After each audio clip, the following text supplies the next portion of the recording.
نتبل مع بعض تتبيلة الشاورما، تتبيلتنا تقريبا المعتادة، بس بعلمكم البهارات اللي راح استخدمها. بستخدم بهارات التوليفة.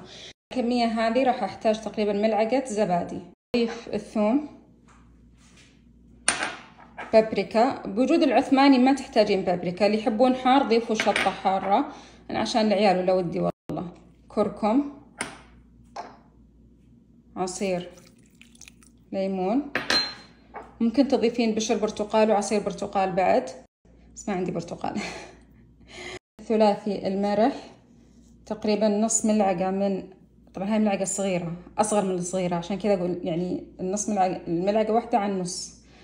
بهار العثماني وبهار الشاورما، وراح أضيف أيضا من البهارات البيضة، تعطي نكهة خرافية خرافية خرافية. وما ننسى الملح والفلفل الأسود.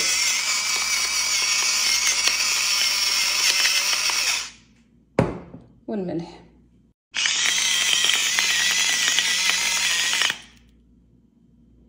ونخلط.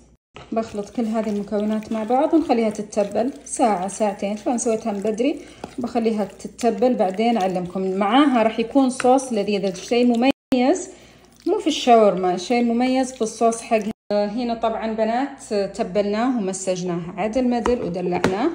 الآن يدخل إلى الثلاجة، يعني نخليه يتبل. ما شاء الله تبارك الله، أول ما فتحته فاحت الريحة يجنن، خرافية. اللي ما جربوا بهاراتنا بنات ترى لازم تجربونها، لازم. هذا البصل تو قطعناه، بضيفه الحين علشان يدبر ويستوي معاه.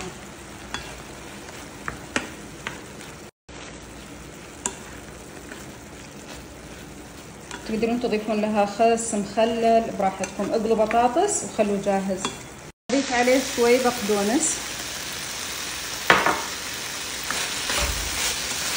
ودي تاخذ لها تحميرة بس مش كثير عشان ما تنشف.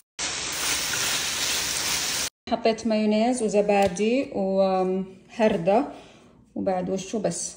وهذا دبس رمان، وهنا بودرة الثوم،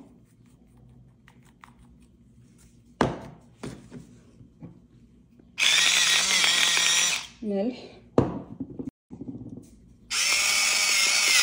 فلفل أسود، وألذ بهارات في الحياة، بهارات إيطالية. واخلطي هذا المكونات كلها مع بعض. وهذا الصوص اللي راح نحطه مع الدجاج بعد ما يستوي، مع كزبرة وبقدونس. بس هذا بنات الصوص اللي حضرناه مع بعض، راح أضيفه كله. طبعا أنا جزء منه شلته، وراح أضيف بقدونس وكزبرة،